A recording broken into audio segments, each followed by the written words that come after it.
Língua portuguesa, aqui é o professor Ivan, e percebo que as questões de interpretação são cada vez mais importantes, têm um peso maior nas provas e nos concursos públicos. Por isso, além das questões gramaticais, eu começo hoje a abordar questões de interpretação de texto. E nada melhor para começar do que uma prova recente, que foi a prova do Enem 2023. A prova do Enem é uma prova que quase na sua totalidade exige conhecimentos de interpretação. A prova do Enem, ela quer que o candidato saiba, consiga ler e consiga interpretar os diversos textos presentes na língua portuguesa. O texto clássico, o texto popular, o texto escrito, o texto mais visual. A língua portuguesa, ela se manifesta em diferentes tipos de texto. E a prova do Enem, ela cobra isso do candidato. A capacidade de saber entender a língua portuguesa em sua diversidade de expressão. Então, está na hora de começar. Sempre ali mais ou menos 3 a 4 questões diárias. Vamos começar então com a prova do Enem 2023. Se não me engano, a prova azul. A prova começa na questão 6, porque as 5 primeiras questões, elas se referem a questões de língua estrangeira. Então vamos lá, questão 6. Vou dar uma pausa para que vocês leiam o texto aí, vocês pausem o vídeo e leiam o texto.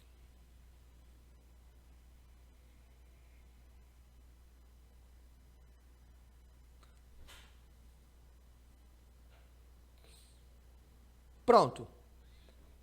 Agora, eu vou dar uma passada aqui nas questões e vou dar outra pausa para que vocês realizem as questões, para depois nós corrigirmos juntos. E na hora da correção, eu vou passar para vocês todas as dicas e todos os macetes que eu uso ali para poder evitar os erros na hora da interpretação do texto.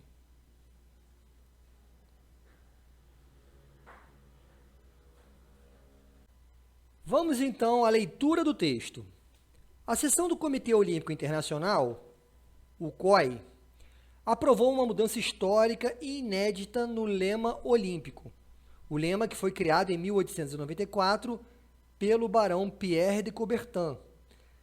Lema que servia aí para expressar os valores e a excelência do esporte.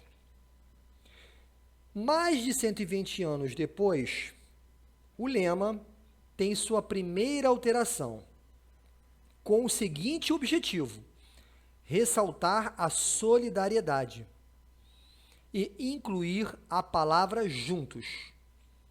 Então o lema ficou assim: mais rápido, mais alto, mais forte, juntos. A mudança foi aprovada por unanimidade pelos membros do COI e celebrada pelo presidente da entidade. Então, depois de 120 anos, nós percebemos aqui a mudança do lema olímpico. Para significa objetivo, com o objetivo de ressaltar a solidariedade através da inclusão da palavra juntos. Vamos então ao enunciado da questão. De acordo com o texto, a alteração do lema olímpico teve o seguinte objetivo, teve a seguinte finalidade. Vamos ver, então. O objetivo da alteração do tema olímpico está na linha número 5 do texto. O lema tem a sua primeira alteração para para indica finalidade, objetivo. Com o objetivo, com a finalidade de ressaltar a solidariedade. Então, a essência do texto está na linha 5. O lema foi alterado para ressaltar a solidariedade. Então, vamos marcar a questão que melhor expressa o objetivo da alteração do lema olímpico. Letra A. Unificação do lema anterior ao lema atual? Não. Aproximação entre o lema olímpico e o COI? Muito menos. Não tem nada a ver a opção B. Opção C. A união do lema olímpico com os princípios esportivos? Não, a princípio não. Associação entre o lema olímpico e a cooperatividade? Opa, né? Quando a alteração no lema olímpico se deu para ressaltar a solidariedade, percebe-se uma associação entre o lema olímpico e o espírito de cooperação. Solidariedade lembra cooperação. Então, a opção a se marcar é letra D. A alteração do lema olímpico teve como objetivo a associação entre o lema olímpico e a cooperatividade. Opção a se marcar é letra D. Lendo aqui a letra E, né? Vinculação entre o lema olímpico e os eventos atléticos também não tem nada a ver. Então, a opção que melhor representa o objetivo da alteração do lema olímpico é a opção D. Não estava difícil a número 6 não, hein? Acertei. E vocês? Vamos à questão 7. Agora temos um texto mais complexo, um texto, né, mais literário, mais subjetivo. Tá? Então, leiam. Vou dar uma pausa aqui para que vocês leiam.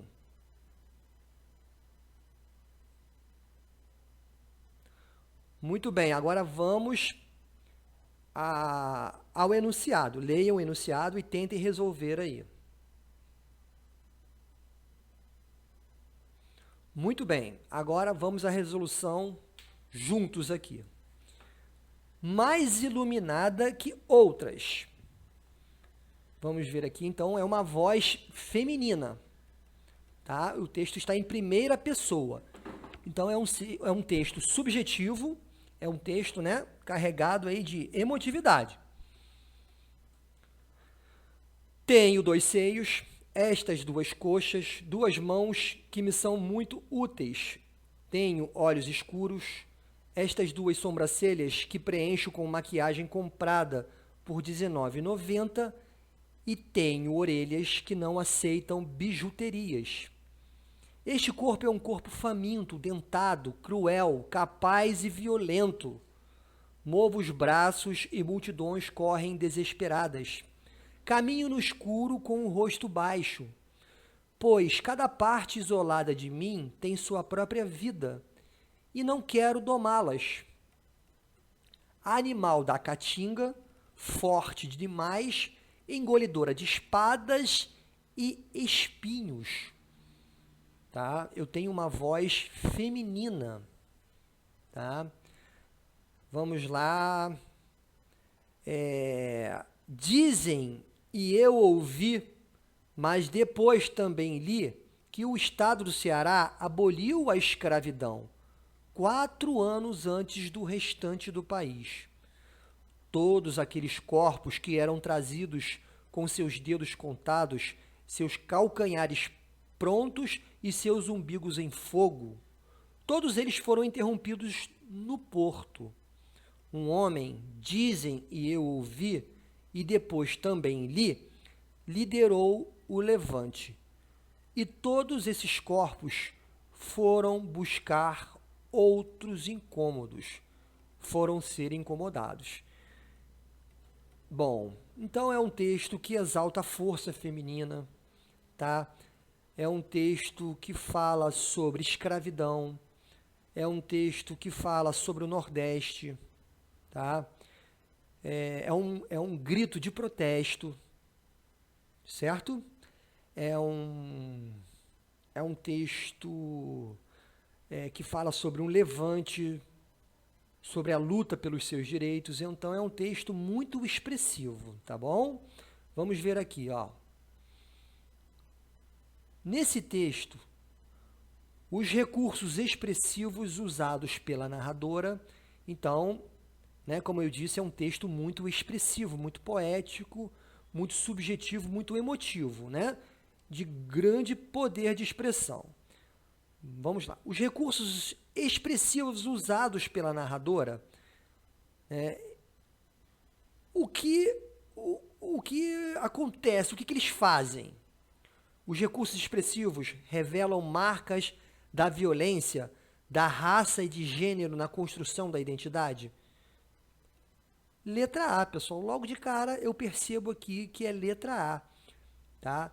A expressão do texto revela as marcas da violência, tá? Devido à questão da escravidão, violência de raça e violência também de gênero, né? Como as mulheres sofreram na construção ali da sua identidade. Só pode ser a letra A. Vamos ver aqui, ó. Vamos ver as demais. Questionam o pioneirismo do Estado do Ceará no enfrentamento à escravidão? Em algum momento o texto fala, ele põe em dúvida, né, o pioneirismo do Estado do Ceará no enfrentamento à escravidão? Ele questiona, ele duvida disso? Não, né? Então a letra B está claramente errada. É aquela para cortar de primeira. O texto, né, os recursos expressivos da narradora reproduzem padrões estéticos em busca da valorização da autoestima feminina? Vamos ver aqui, ó. Não existe padrão estético aqui, tá? Certo? Os recursos expressivos, eles buscam a valorização da autoestima feminina, mas não através da padronização estética, tá? A valorização feminina, ela deve ser independente e não seguir padrões. Então a letra C está incorreta. Letra D. Sugerem uma atmosfera onírica, alinhada ao desejo de resgate da espiritualidade? Não, é um texto mais incisivo. Onírico refere-se a sonho, né? É um texto mais incisivo, que não existe ali uma linguagem onírica, uma linguagem surreal, uma linguagem voltada para o lado metafísico. Fora, tá fora.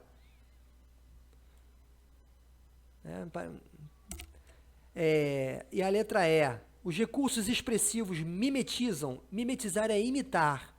Eles imitam, eles tentam representar na paisagem os corpos transformados pela violência da escravidão? Não existe descrição de paisagens aí no texto, e sim de fatos, de situações, por vezes seculares. Então, ó, a número 7, a opção a se marcar é letra A. Vamos ao terceiro texto e a questão 8. De quem é esta língua? Primeiramente, eu vou deixar que vocês leiam aí, tá? Pausando o texto.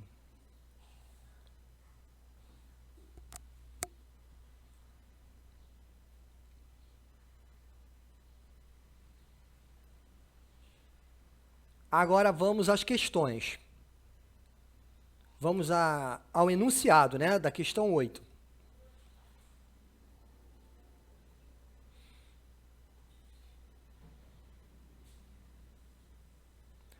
Pronto, agora vamos à resolução juntos. Questão 8. De quem é esta língua? Uma pequena editora brasileira, a Urutau, acaba de lançar em Lisboa uma antologia antirracista de poetas estrangeiros em Portugal, com o título Volta para a Tua Terra. O livro denuncia as diversas formas de racismo a que os imigrantes estão sujeitos.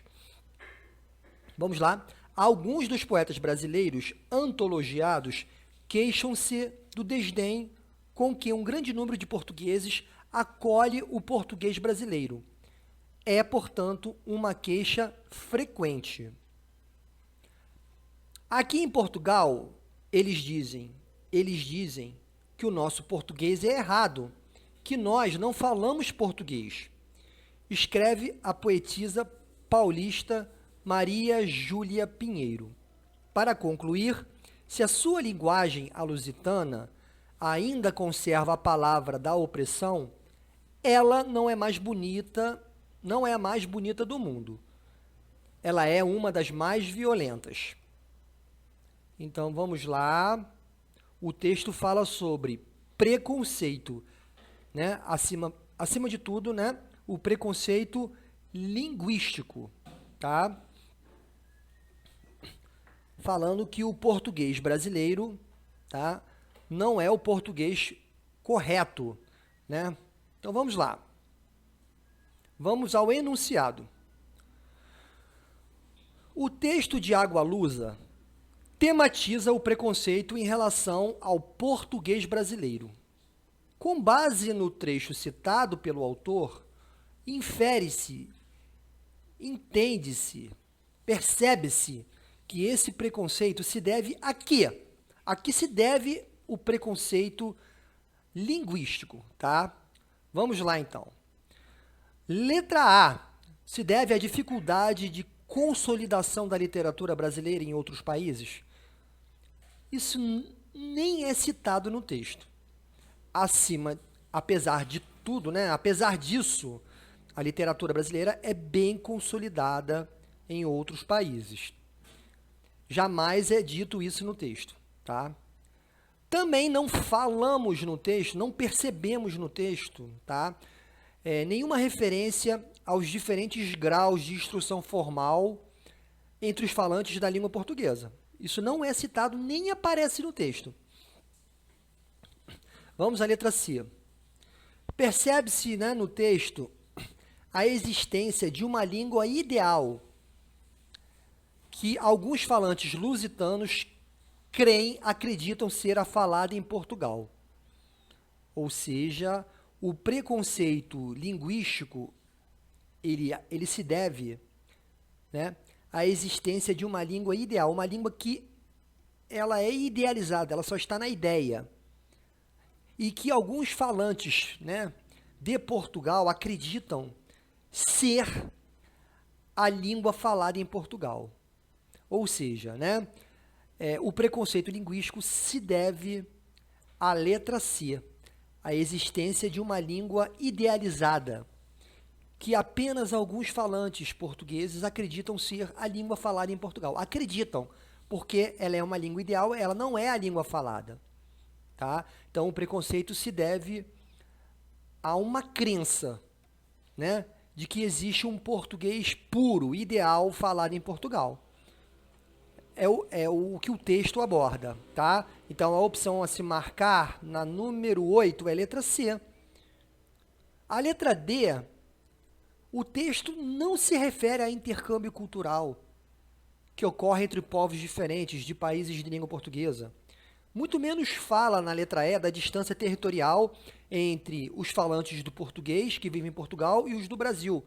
Então, a questão 8, que eu acertei também, tá?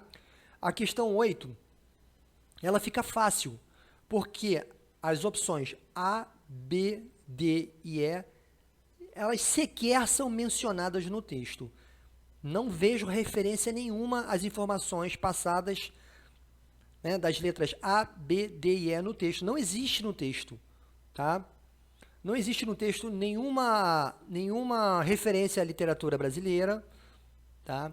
Não existe no texto nenhuma referência a diferentes graus de instrução, tá? O texto também não fala de intercâmbio cultural entre o Brasil, né, o Brasil, ou Portugal e outros países que falam a língua portuguesa, e muito menos o texto menciona a distância territorial entre os falantes do português, que vivem em Portugal e no Brasil.